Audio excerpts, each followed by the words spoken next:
Yo, stay wavy TV, ride the vibe with me, splash through your screen, drip clean like the sea, high tide energy, never on mute. Ladies and gentlemen, WrestleMania 42 is less than 2 months away, and there is only one official match that is currently booked for WrestleMania 42, and that is Roman Reigns versus CM Punk. This is sad, man. This is sad. WrestleMania 42 is going to be a complete disaster to the point where you got Paul Heyman, the wise man, right? He's out here doing interviews, crashing out because he's worried about WrestleMania 42. He already thinks that WrestleMania 42 is going to be so bad that he's telling everybody backstage that they should just start preparing for WrestleMania 43 in Saudi Arabia. Because, you know, Paul Heyman is the one who helped put together the Vision, right? The fraction between Seth Rollins, Braun Breaker, and Bronson Reed. Unfortunately, all three original members of the Vision are injured at the same time, right? Seth Rollins might be back. He might be the guy that's dressed up in all black that's been attacking the Vision, but we don't know. Some people think it's Grayson Waller. We don't know if that's Seth Rollins because we do know that Seth Rollins had a shoulder injury, I believe at SummerSlam. So we're not 100% sure if Seth Rollins is going to be at WrestleMania. But I'm going to tell you guys what let me know that Triple H has no idea what to do for WrestleMania 42. On Monday Night Raw this week, Brock Lesnar shows up, right? Brock Lesnar shows up with Paul Heyman. And Paul Heyman says that he's having an open challenge for somebody to headline WrestleMania and face Brock Lesnar. The fact that you guys don't already have somebody like chosen to face Brock Lesnar, that's crazy because during this whole segment, right? Number one, Brock Lesnar didn't say a word. He didn't grab the mic and say anything. Number two, the fans were chanting, Oba, Oba. The fans want to see Obafemi versus Brock Lesnar, which makes perfect sense, right? That would be a perfect way for Brock Lesnar to pass the torch to a younger talent, right? The same way that John Cena tapped out the Gunther to pass the torch to Gunther, who's already in his 40s, by the way, right? It makes perfect sense for a Brock Lesnar who's in his mid to late 40s to pass the torch to a Obafemi who's in his prime, who's only 27 years old, who has his whole future ahead of him in the WWE. That would be an incredible way to introduce Obafemi to the main roster. Obviously, Obafemi would win. Brock would be putting Obafemi over, and Obafemi would pretty much, be the second coming of a Bobby Lashley or a Brock Lesnar, right? That makes perfect sense. But instead of doing that, you have a situation where backstage, Obafemi was facing off with Rusev, who is a complete jobber, and I like Rusev, okay? But let's be honest, guys. Since Rusev has come back to the WWE last year, he has done nothing valuable. Hasn't won any title, hasn't won any meaningful match, right? The guy's he's a jobber, and at this point, they're using him the same way they're using The Miz. He's a gatekeeper. Before that, you had a situation where you put Obafemi in a match with Cat Williams Wilson. Well, I mean, what are we doing?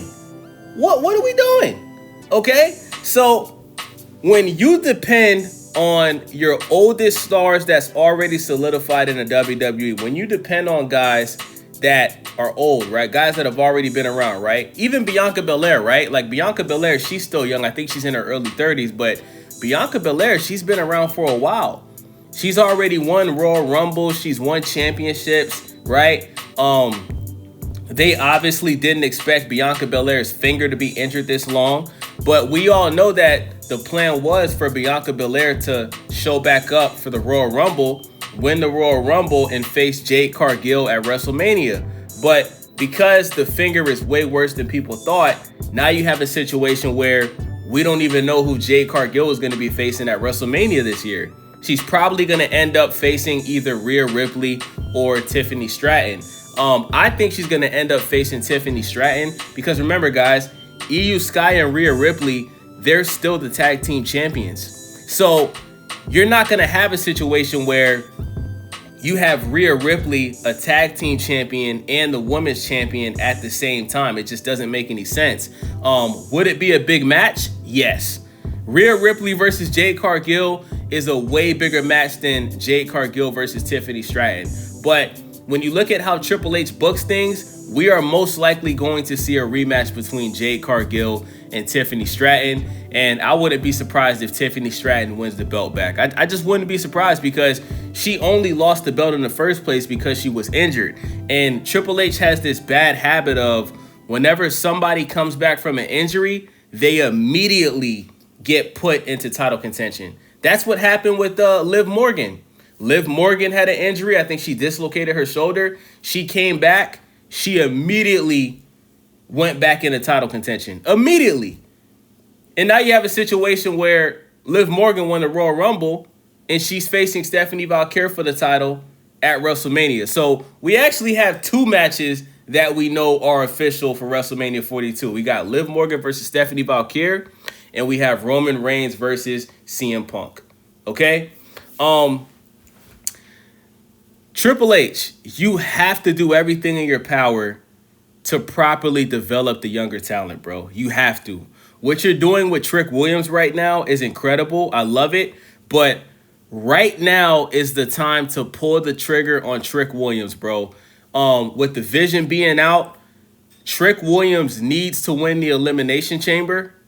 And Trick Williams needs to face Drew McIntyre for that WWE Undisputed title at WrestleMania 42, okay? Trick Williams is by far the biggest up-and-coming talent in the WWE right now. Week by week, his entrance is getting louder and louder. The fans love him. He's doing interviews all over the place. That's going viral. I just seen Trick Williams on ESPN's First Take. You know what I'm saying?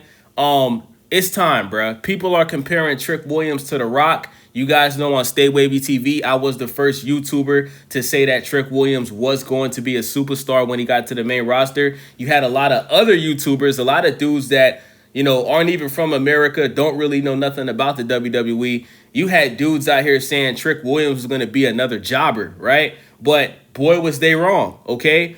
Right now is the time to push Trick Williams to the stars.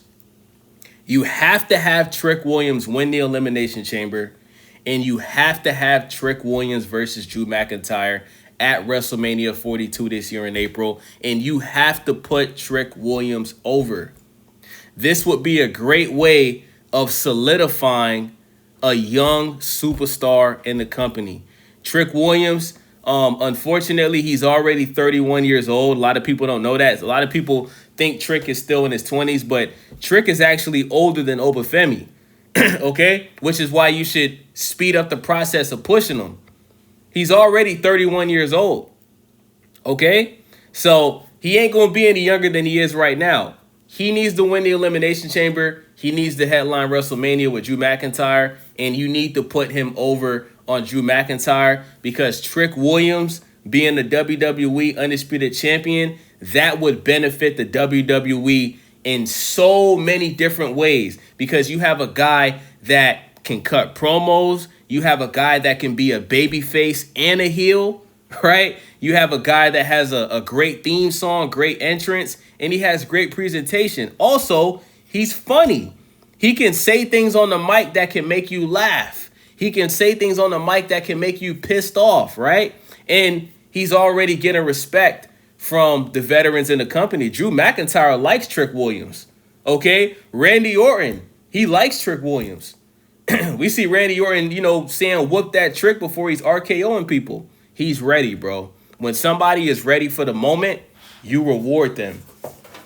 You reward them. You can't keep depending on these guys that are already solidified. You can't keep depending on guys like CM Punk, Randy Orton, Cody Rhodes, Roman Reigns. All of the, you know what these guys all have in common, guys? They're all in their 40s, bro.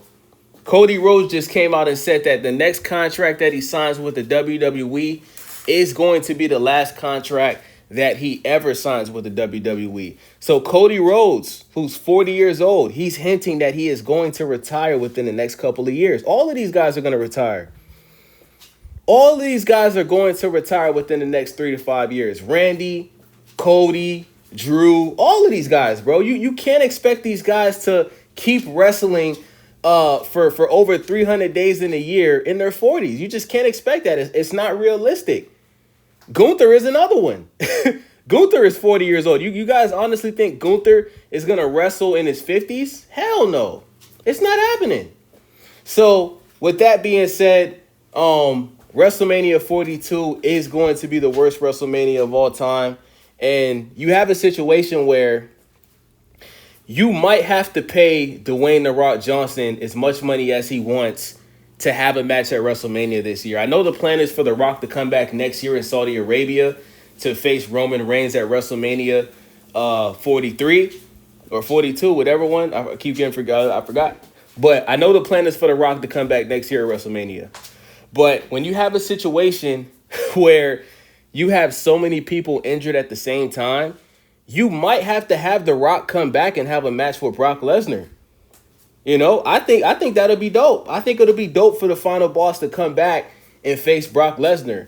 Now I know The Rock probably wouldn't want to do that because let's be honest, guys. You know, does The Rock really want to be taking bumps like that in his 50s? Does he really want to be getting suplexed all over the place like a child with Brock Lesnar? Remember, when Brock Lesnar fought The Undertaker at WrestleMania, he gave The Undertaker a concussion, like within 5 minutes into the match. So I'm pretty sure The Rock, who is the highest paid actor in the world, doesn't want to come back to WrestleMania to take all types of brutal bumps from Brock Lesnar. But listen, bro, if you pay The Rock the right amount of money, I think he'll do it. You know, Brock and The Rock, they know each other. They have a lot of history together. They got respect for each other. So I think they can make it work. So with that being said, it's your boy Wavy, Stay Wavy TV. Make sure y'all subscribe, hype the video, thumbs the video up, leave a comment. Thank you guys for watching. I'm out. Welcome to Stay Wavy TV. Enjoy and ride the wave.